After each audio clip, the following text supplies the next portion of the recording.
회장님이 거의 회복되어 이틀 후로 퇴원 날짜가 정해진 어느 날이었다. 평소와 달리 회장님이 조용히 창밖을 바라보고 계셨다. 회장님, 무슨 일 있으세요? 생각이 많으신 것 같아서요. 아, 김간호사. 회장님의 목소리가 평소보다 무거웠다. 그리고 눈시울이 붉어져 있는 것이 보였다. 회장님, 괜찮으세요? 어디 불편하신 곳이라도. 사실은 나도 딸이 있었어. 그 말씀에 깜짝 놀랐다. 아들만 셋이라고 하셨는데 딸이 있으셨다고. 내 보물 같은 딸이었어. 회장님의 목소리가 떨렸다. 5살 때 잃어버렸지만 그동안 마음속에만 담고 있었는데 요즘 김간호사 보면서 더 생각이 나더군. 잃어버렸다고요? 응, 회장님이 말을 멈추셨다. 너무 힘든 기억인 것 같았다. 아직도 생사를 알 수 없어. 백방으로 찾았지만 찾을 수가 없었어. 그동안 가슴 속에만 간직하고 살았는데 요즘 김간호사를 보면서 우리 딸도 어딘가에 살아있다면 김간호사 나이일 텐데. 김간호사 사진 한번 볼래? 네. 회장님은 잠시 망설이시더니 지갑에서 낡은 사진 한 장을 꺼내셨다. 내 딸이야. 회장님이 사진을 내밀어 주셨다. 5살쯤 되어 보이는 여자아이가 환하게 웃고 있는 사진이었다. 아이는 정말 예뻤고 눈이 초롱초롱했다. 그런데 어디서 많이 보던 낯익은 사진이었다. 35년이 넘었지. 그 아이가 살아있다면 이제 40이 됐을 거야. 어? 어? 설마, 내 사진. 나는 소스라치게 놀랐다. 그 사진 속의 얼굴은 어릴 적 나였다. 이건. 나는 말을 잇지 못했다. 왜 그래?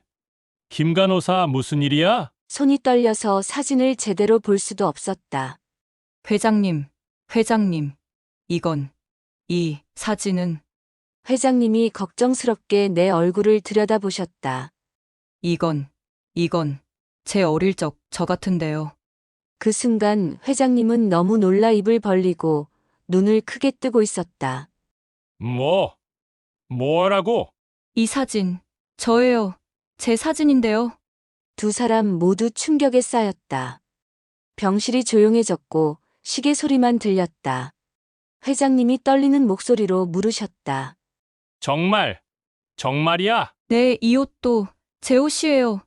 제 어릴 적 사진하고 똑같아요.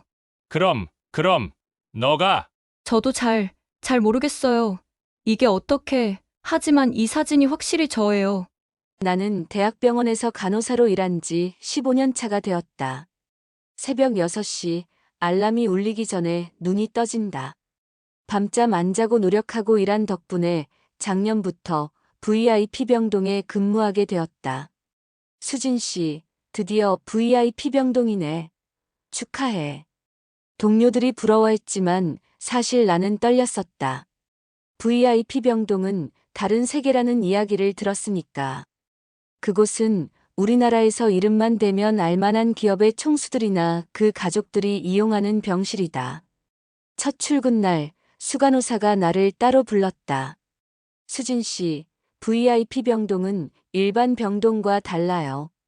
환자분들이 모두 사회적으로 영향력 있는 분들이라서 항상 긴장 상태에서 근무를 해야 해요. 네, 알겠습니다. 말 한마디, 행동 하나도 조심해야 해요.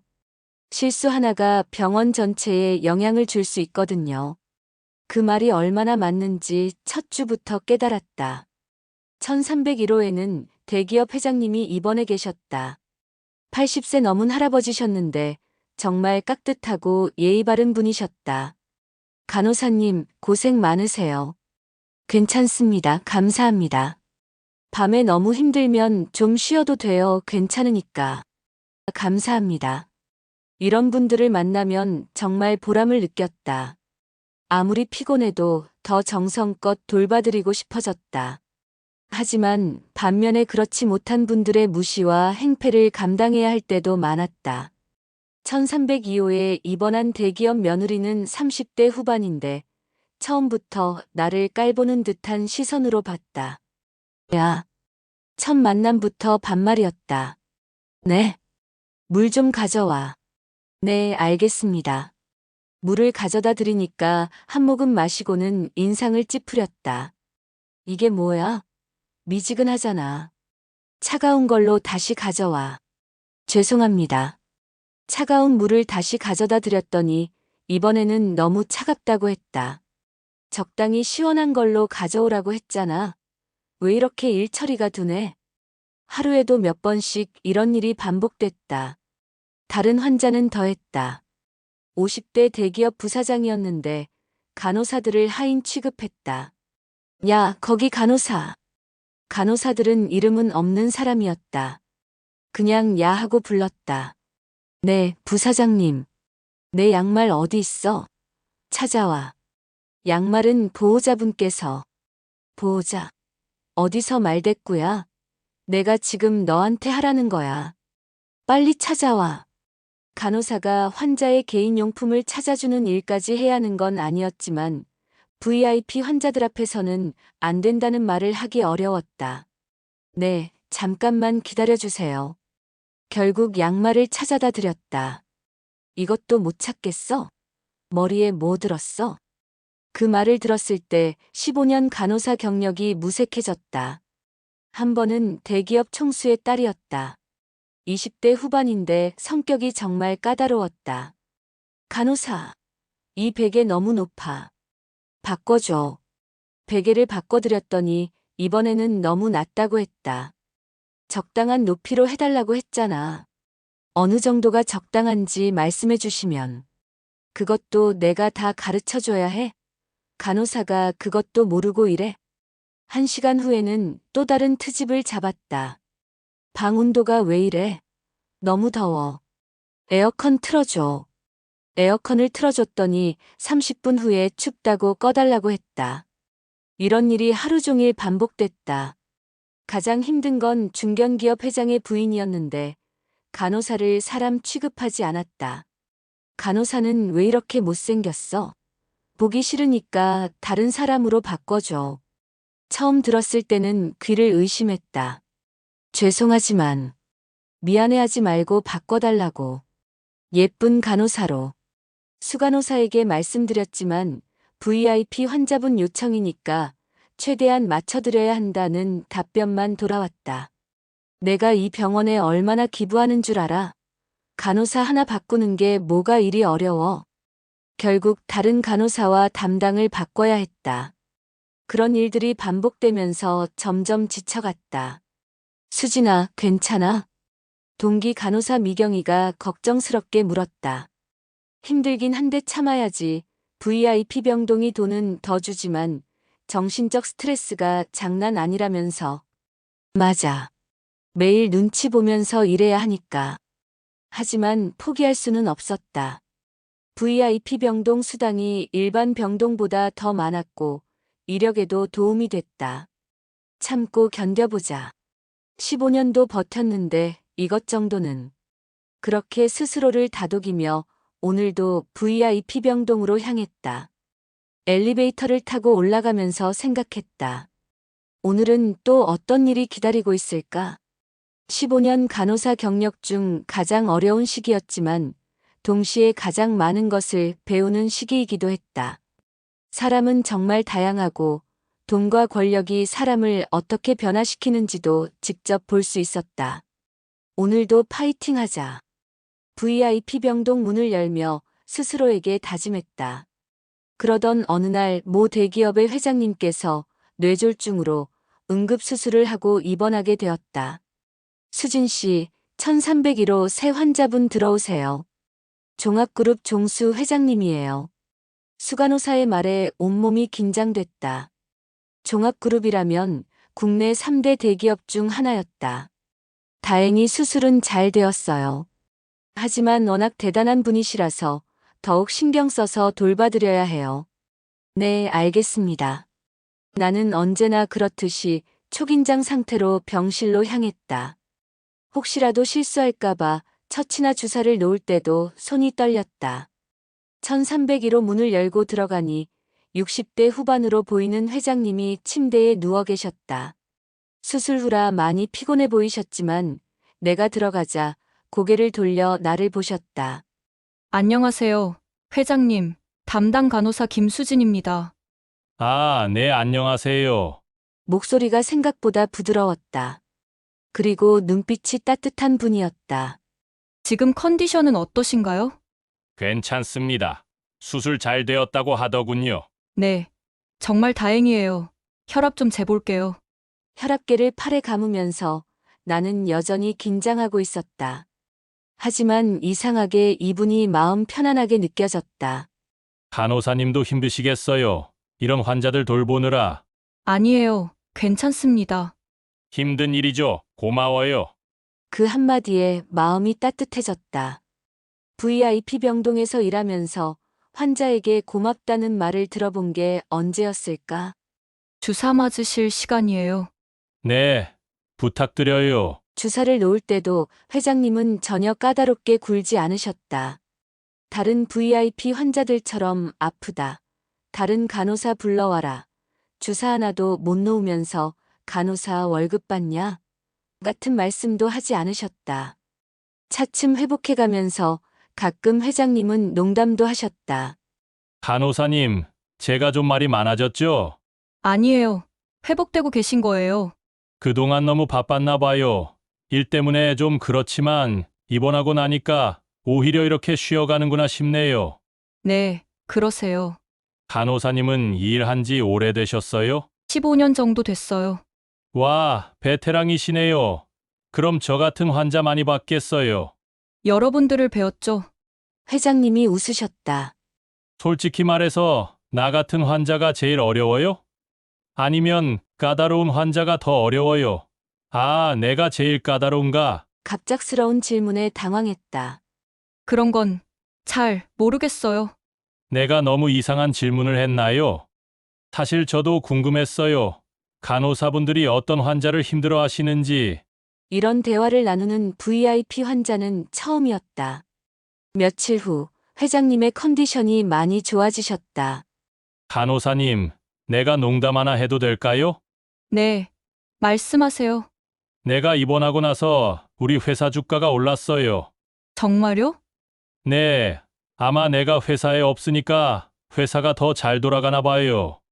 그건 내가 일을 못하는 사람이라는 말인가?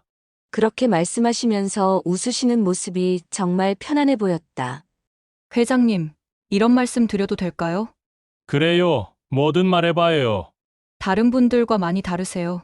어떻게요? 많이 편안하세요. 회장님이 고개를 끄덕이셨다. 간호사님이 편안하다고 느끼신다면 내가 제대로 하고 있는 거겠죠? 네, 사람은 누구나 평등해야 한다고 생각해요. 내가 돈이 좀 많다고 해서 간호사님을 함부로 대할 이유는 없잖아요. 그 말을 들었을 때 지금까지 만났던 다른 VIP 환자들과 정말 다른 분이라는 것을 확실히 알았다. 회장님 같은 분을 뵙게 되어서 정말 다행이에요. 저야말로 간호사님 같은 분을 만나서 다행이에요. 그날부터 나는 1301호에 들어가는 것이 기대되기 시작했다. 처음으로 VIP 환자와 진짜 소통을 하고 있다는 느낌이 들었다. 간호사님, 퇴원하면 보고 싶을 것 같아요. 저도요. 정말 그런 마음이었다. 이런 환자분을 만나는 것만으로도 VIP 병동에서 견뎌온 지난 1년이 의미 있게 느껴졌다. 나는 아들만 셋인데 아들들은 무뚝뚝하고 멋대가리가 없어. 가끔 농담으로 이런 말씀을 하셨다. 김 간호사, 우리 딸 할까요? 그래, 그거 좋네. 우리 딸 하자. 처음 들었을 때는 어떻게 반응해야 할지 몰랐다. 나는 딸이 없어. 딸이 있어야 아빠 아빠 하면서 애교도 하고 이쁠 텐데. 그렇게 말씀하시면서 아쉬워하는 표정을 지으셨다. 아들만 셋이면 집안이 너무 딱딱해. 딸 하나 있으면 집안 분위기가 얼마나 따뜻해질까. 아드님들이 효자시지 않나요? 효자는 효자인데 아들들은 좀 다르잖아. 딸은 또 다른 매력이 있지. 그런 농담을 던지시는 회장님을 보면서 나는 정말 자상한 아버지구나 하는 생각이 들었다. 그리고 이번 일자가 길어지면서 친해지자 가끔 개인적인 질문도 하셨다. 간호사님은 집이 어디야? 지하철로 40분 거리입니다. 그럼 출근하기 힘들겠네. 새벽에 일어나야 하고. 괜찮아요. 익숙해졌어요. 간호사님은 결혼했어요? 아직 안 했어요. 왜 이렇게 좋은 사람을 남자들이 그냥 놔두나? 바빠서 그런 생각할 여유가 없었어요. 부모님은 어떤 분들이고? 그 질문에 잠시 머뭇거렸다. 부모님은 안 계시고요. 할머니하고 둘이서 살고 있습니다. 회장님의 표정이 순간 진지해졌다. 그래? 어릴 때부터 고생 많았겠구만. 아니에요. 할머니께서 정말 잘 키워주셨어요. 그런데 어떻게 이렇게 VIP 병동에 근무까지 하게 됐어? 참 대단하구만. 그렇게 말씀하시면서 대견하게 생각해 주시는 게 느껴졌다. 그냥 열심히 했을 뿐이에요. 그냥이 아니야. 15년 동안 한 길만 걸어온 게 쉬운 일이 아니지. 감사합니다. 할머니께서 정말 자랑스러워 하시겠어. 네. 할머니가 제일 기뻐하세요. 그럼 할머니 연세가 어떻게 되셨어? 올해 75세예요. 아이고, 젊으시네. 건강하세요? 네. 다행히 건강하세요. 그런데 요즘 조금씩 기력이 떨어지시는 것 같아서 걱정이에요. 그럴 나이지. 그래도 아직은 혼자 생활하실 수 있어서요. 이런 대화를 나누면서 점점 회장님께 마음이 열렸다. 다른 환자들이 많이 까다롭죠? 솔직히 대답하기 어려운 질문이었다. 다 그렇지는 않아요. 말 안 해도 알겠어. 내가 봐도 환자들 중에 좀 그런 사람들 있더라고. 회장님은 정말 편안하세요. 고마워요. 사실 나도 처음에는 좀 어색했어. 이런 곳 입원해 본 적이 없어서. 정말요? 응, 평생 건강 하나는 자부했는데 갑자기 이런 곳에 오니까 적응이 안 되더라고. 하지만 회장님이시잖아요. 회장이라고 해서 특별한 건 아니야. 사람은 다 똑같지. 이런 말씀을 하시는 회장님을 보면서 정말 존경스러웠다. 간호사님, 나중에 할머니 뵙고 싶어. 어떤 분인지 궁금해. 정말요? 응, 이렇게 훌륭한 손녀를 키우신 분이니까 분명 대단한 분일 거야. 그렇게 회장님과의 대화는 날이 갈수록 더 깊어져 갔다. 마치 정말 아버지와 딸 사이 같은 느낌이었다. 회장님이 거의 회복되어 이틀 후로 퇴원 날짜가 정해진 어느 날이었다. 병실로 들어가니 평소와 달리 회장님이 조용히 창밖을 바라보고 계셨다. 회장님, 무슨 일 있으세요? 생각이 많으신 것 같아서요. 아, 김간호사. 회장님의 목소리가 평소보다 무거웠다. 그리고 눈시울이 붉어져 있는 것이 보였다. 회장님, 괜찮으세요? 어디 불편하신 곳이라도. 사실은 나도 딸이 있었어. 그 말씀에 깜짝 놀랐다. 아들만 셋이라고 하셨는데 딸이 있으셨다고. 내 보물 같은 딸이었어. 회장님의 목소리가 떨렸다. 5살 때 잃어버렸지만 그동안 마음속에만 담고 있었는데 요즘 김간호사 보면서 더 생각이 나더군. 잃어버렸다고요? 응, 회장님이 말을 멈추셨다. 너무 힘든 기억인 것 같았다. 아직도 생사를 알 수 없어. 백방으로 찾았지만 찾을 수가 없었어. 그동안 가슴 속에만 간직하고 살았는데 요즘 김간호사를 보면서 우리 딸도 어딘가에 살아있다면 김간호사 나이일 텐데. 김간호사 사진 한번 볼래? 네.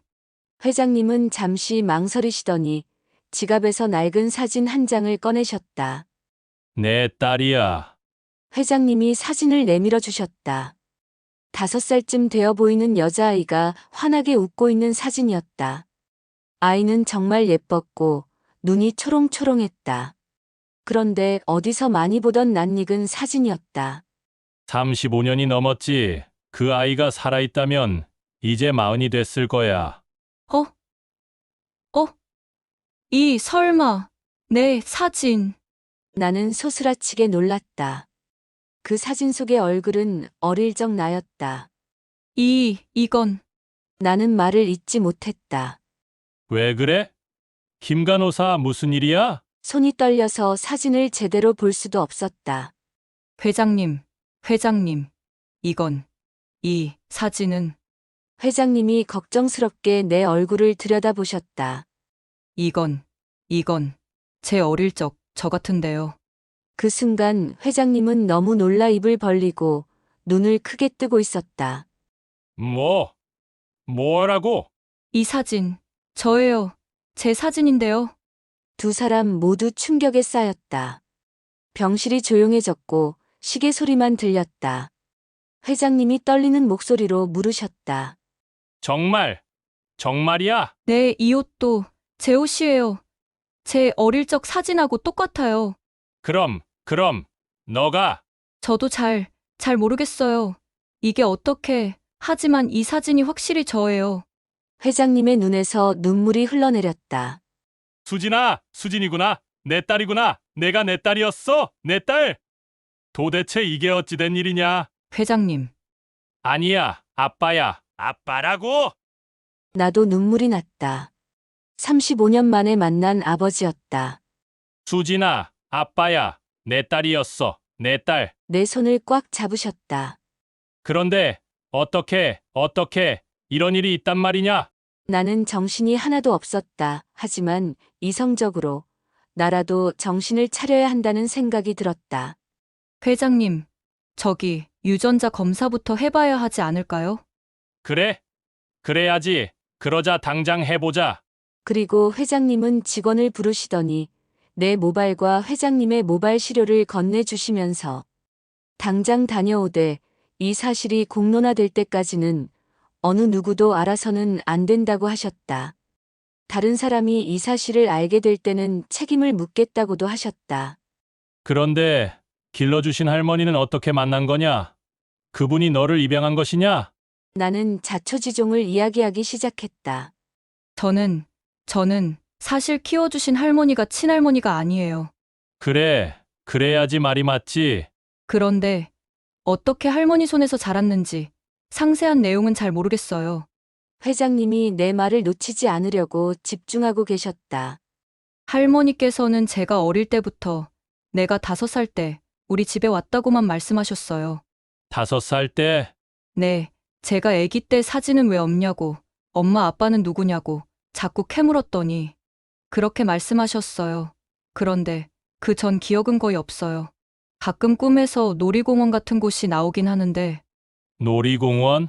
네, 회전목마랑, 그리고 누군가 제 이름을 부르는 소리, 수진아 하고, 회장님이 흐느끼기 시작하셨다. 그게 아빠 목소리였어. 너하고 내 엄마가 회전목마 타고 있으면 내가 너를 불렀었어. 너를 잃어버리던 날도 내가 놀이공원에 가겠다고 졸라서 어쩔 수 없이 데리고 갔다가 눈 깜짝할 사이에 없어졌다고 했는데 내가 놀이공원을 좋아했어. 특히 회전목마 타는 걸 좋아했지. 할머니께서는 어떻게 저를 데려오셨는지에 대해서는 말씀을 안 하세요.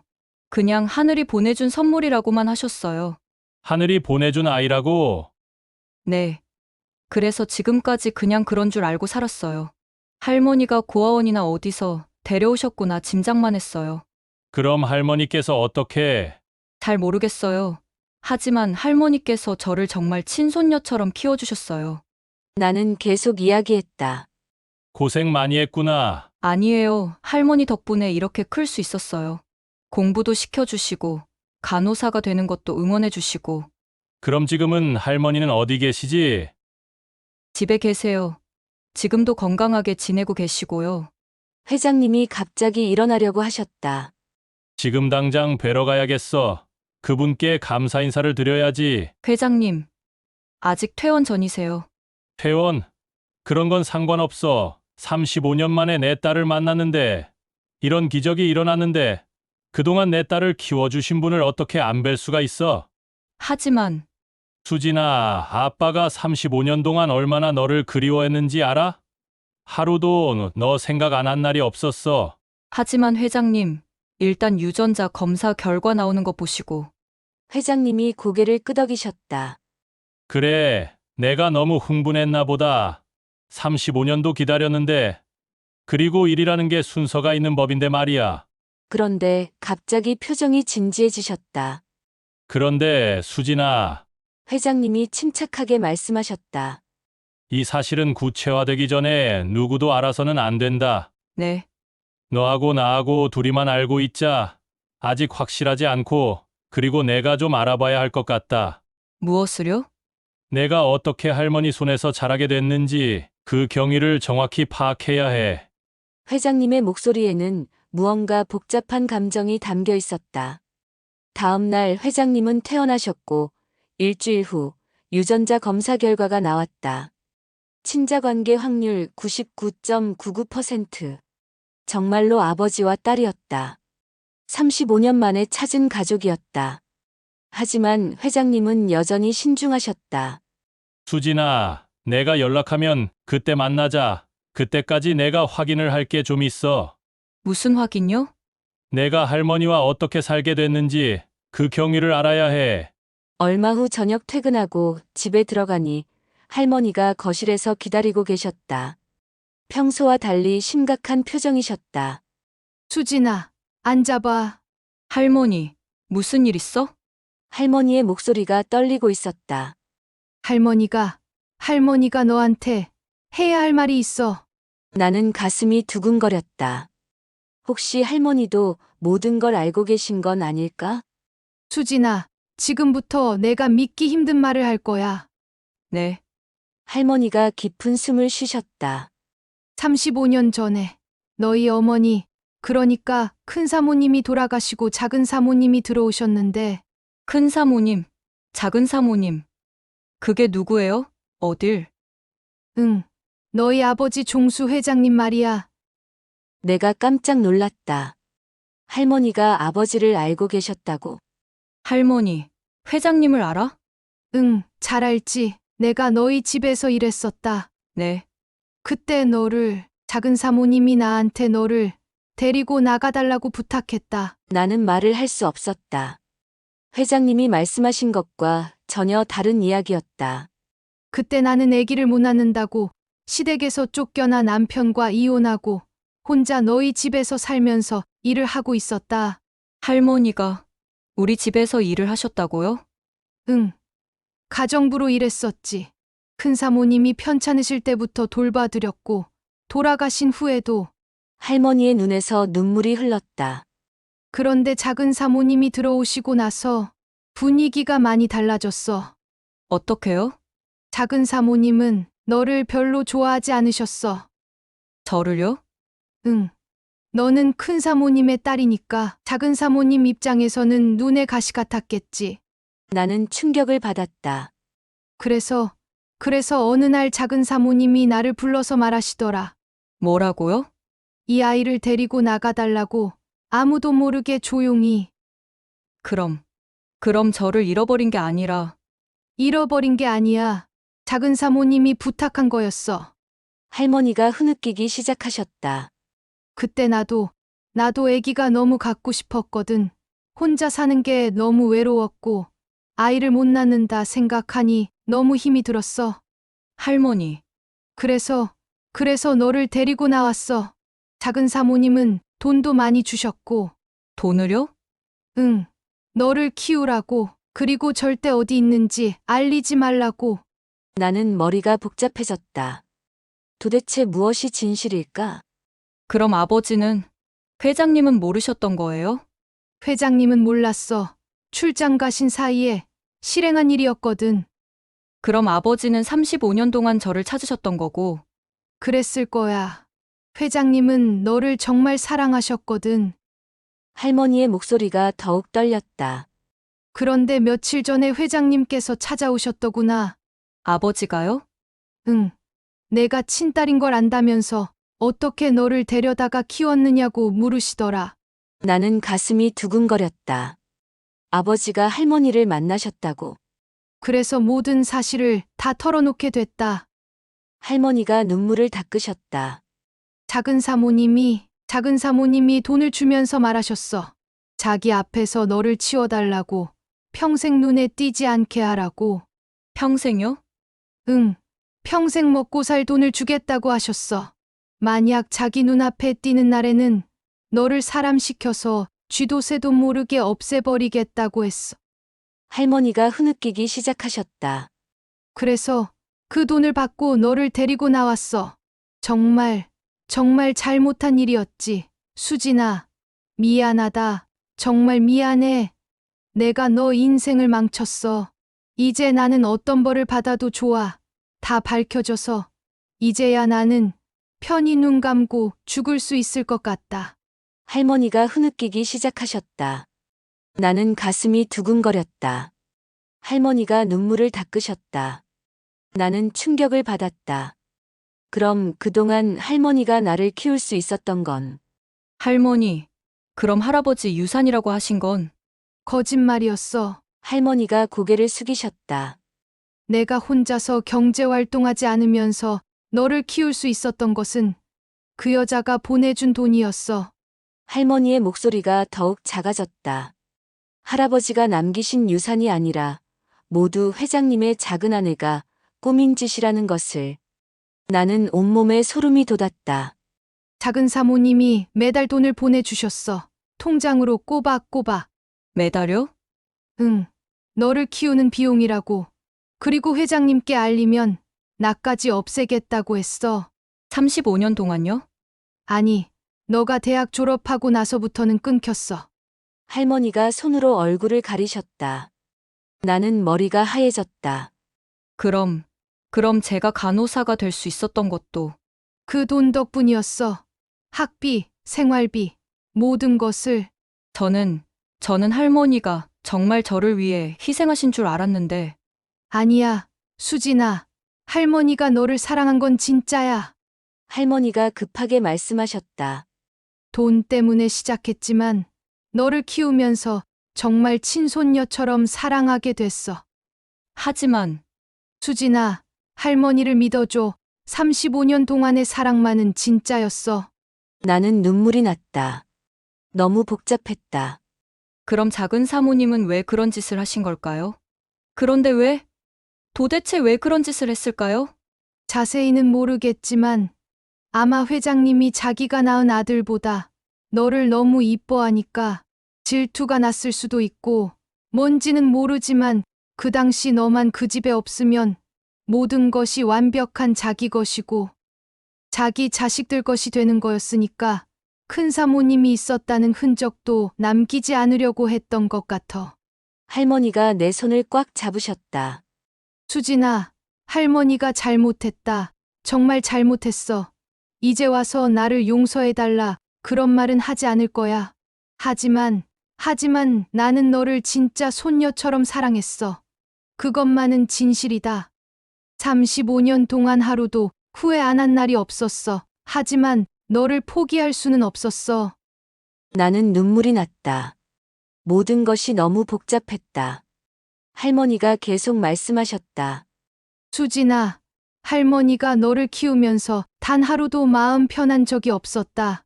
큰 사모님께도 정말 죄송스럽고 하늘에서 나를 어떻게 보고 계실까 싶어서 밤마다 잠이 안 왔어. 수진아, 나는 이제 살 만큼 살았고 너를 키우면서 정말 행복했어. 회장님께서 나를 어떤 벌을 준다 해도 다 받을 거야. 아니에요, 할머니. 아버지는 그런 분이 아니에요. 하지만 할머니가 잘못한 건 맞잖아. 할머니도 피해자예요. 그 여자에게 이용당한 거잖아요. 할머니가 나를 데려오지 않았다면 또 다른 할머니를 찾았을 거예요. 그럼 나는 지금쯤 어떻게 됐을지 모르지. 그날 밤 나는 모든 것을 정리해야 했다. 35년 전의 진실, 할머니의 사정, 아버지의 마음, 그리고 앞으로 어떻게 살아가야 할지도. 복잡하고 아프지만 이제는 모든 것을 마주해야 할 때였다. 그리고는 회장님이 며칠 후 할머니와 나를 집으로 불렀다. 전화로 말씀하시는 회장님의 목소리는 침착했지만 뭔가 중요한 일이 있을 것 같았다. 나는 할머니와 함께 회장님 댁 대문 앞에 섰다. 할머니가 작은 목소리로 중얼거리셨다. 이 집을 35년 만에 다시 올 줄 몰랐네. 담장이 높고 웅장했다. 태어나서 한 번도 보지 못한 집이었다. 높은 철문 너머로 보이는 집은 마치 궁전 같았다. 할머니, 들어가요. 대문 안으로 들어가니 이쁜 조경수들이 정원을 꾸미고 있었고 넓은 마당에는 깔끔한 잔디가 융단처럼 깔려 있었다. TV에서나 가끔 볼 수 있는 그런 집이었다. 나도 모르게 감탄사가 나왔다. 이곳이 내가 태어난 집이었다니. 할머니가 내 손을 꽉 잡으셨다. 할머니가 떨고 계신 게 느껴졌다. 괜찮아, 할머니. 하지만 나도 긴장됐다. 35년 만에 돌아온 집이었으니까. 현관문을 열고 안으로 들어가니 회장님이 거실에서 기다리고 계셨다. 그런데 혼자가 아니었다. 50대 후반으로 보이는 여자와 30대로 보이는 남자 셋이 소파에 앉아 있었다. 우리를 보자 그들이 깜짝 놀라며 일어났다. 누구세요? 그중 한 남자가 물었다. 여긴 어떻게 오셨어요? 또 다른 아들로 보이는 남자가 당황한 표정으로 말했다. 그러자 회장님께서 침착하게 말씀하셨다. 내 손님들이야. 이리 와서 앉아요. 회장님, 손님이라니요? 그런 말씀 없으셨잖아요. 부인이 의아한 표정으로 물었다. 앉아서 이야기하자. 회장님이 우리를 소파로 안내하셨다. 소파에 앉자 회장님의 아내가 할머니를 자세히 보더니 갑자기 얼굴이 하얗게 질렸다. 어? 그녀가 떨리는 목소리로 중얼거렸다. 설마, 그제서야 할머니를 알아본 것 같았다. 아주머니? 할머니도 그 여자를 쳐다보셨다. 작은 사모님 잘 지내셨어요? 어떻게 여기에? 작은 사모님이 놀라서 쓰러질 듯 비틀거렸다. 엄마, 괜찮아요? 그리고 작은 사모님은 또 뭐예요? 큰아들이 어머니를 부축했다. 아니야. 작은 사모님이 계속 중얼거렸다. 아버지, 도대체 무슨 일이에요? 회장님이 깊은 숨을 쉬셨다. 다들 앉아라. 중요한 이야기를 해야겠다. 중요한 이야기요? 그래. 너희들이 알아야 할 일이 있어. 회장님이 나를 보시며 말씀하셨다. 얘는 수진이야. 내 딸이다. 네, 세 아들이 동시에 놀랐다. 아버지 딸이라뇨? 무슨 말씀이세요? 딸은 없으시잖아요? 35년 전에 잃어버린 딸이야. 이제 찾았다. 그 순간 작은 사모님이 소파에서 벌떡 일어났다. 안 된다고. 엄마, 왜 그래요? 큰아들이 당황했다.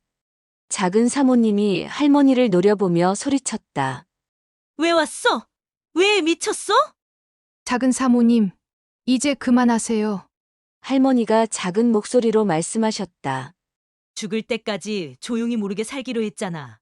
작은 사모님이 할머니 귀에 대고 작은 목소리로 말했다. 나는 들었다. 그 순간 모든 것이 드러났다. 35년 전의 진실이 이 거실에서 펼쳐지기 시작했다. 회장님의 아들들은 아직 상황을 파악하지 못하고 있었지만 곧 모든 것을 알게 될 것이었다. 나는 가슴이 두근거렸다. 드디어 모든 비밀이 밝혀지는 순간이었다. 회장님이 엄숙한 목소리로 말씀하셨다. 아주머니, 35년 전 일을 모두 말씀해 주세요. 할머니가 떨리는 목소리로 말씀하기 시작하셨다. 1990년 2월 7일, 그날 회장님께서는 해외 출장 가신 날이었어요. 작은 사모님께서 그날을 실행일로 정했었죠. 회장님께서 공항으로 출발하시자 작은 사모님께서 저에게 말씀하셨어요. 자, 지금이야.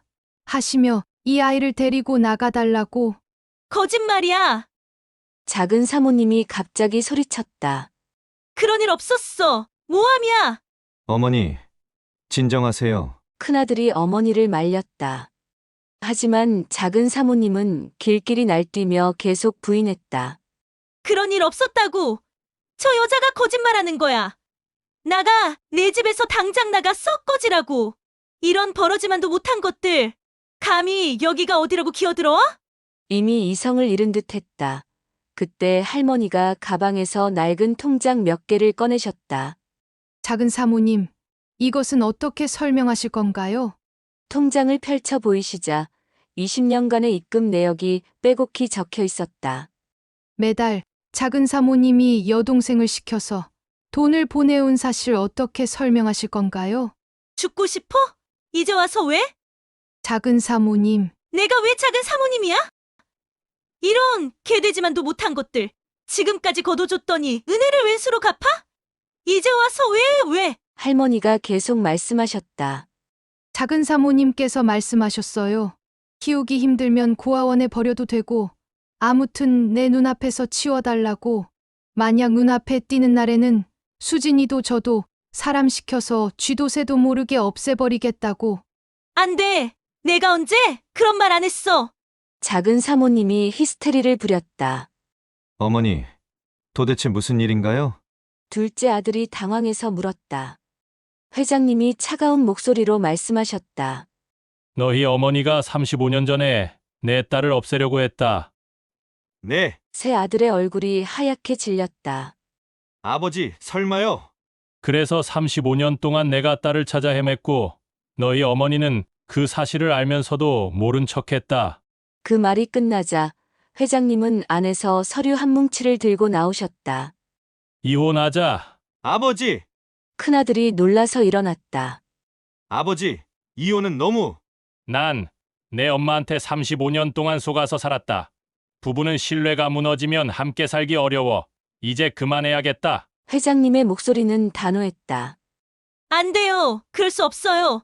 회장님, 여보, 제가 잘못했어요. 한 번만 용서해 주세요. 회장님이 작은 사모님을 쳐다보셨다.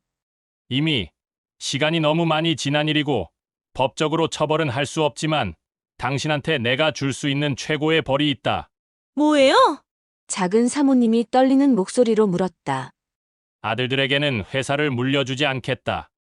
뭐라고요? 새 아들이 동시에 벌떡 일어나며 소리쳤다. 안 돼요. 그러지 마세요. 잘못했어요. 제발 한 번만 용서해 주세요. 하며 작은 사모님이 무릎을 꿇고 빌기 시작했다. 아버지, 그건 너무 하시는 거 아니에요? 너무해. 너희 어머니가 평생을 나를 기망하고 속인 일에 비하면 아무것도 아니야. 회장님이 나를 향해 돌아서셨다. 수진아, 네. 아빠, 너는 당장 병원 그만두고 내일부터 회사에 나와서 기업 총수로서의 자질을 배우고 일을 배워야 한다. 나는 깜짝 놀랐다. 아빠. 그건 너무 갑작스러운. 할 수 있겠어? 회장님의 눈에는 35년 동안 쌓인 슬픔과 분노, 그리고 나에 대한 사랑이 모두 담겨 있었다. 저는 수진아, 너는 내 딸이야. 그리고 이 모든 것의 정당한 상속자다. 작은 사모님이 바닥에 주저앉으며 울기 시작했다. 안 돼. 안 돼. 우리 아들들은 어떻게 해? 어머니, 큰아들이 어머니를 부축했다. 아버지, 제발 다시 생각해 주세요. 여보 회장님, 한 번만요. 이미 결정했다. 회장님이 단호하게 말씀하셨다. 나는 모든 것이 너무 급작스러워서 어떻게 반응해야 할지 몰랐다. 35년 만에 찾은 아버지, 그리고 갑자기 떠맡게 된 거대한 책임. 수진아, 내 답변을 듣고 싶구나. 회장님이 내 손을 잡으셨다. 할 수 있겠니? 나는 할머니를 바라봤다. 할머니가 고개를 끄덕이시며 격려의 눈빛을 보내주셨다. 네. 해보겠어요, 아빠. 그 순간 내 인생이 완전히 바뀌기 시작했다.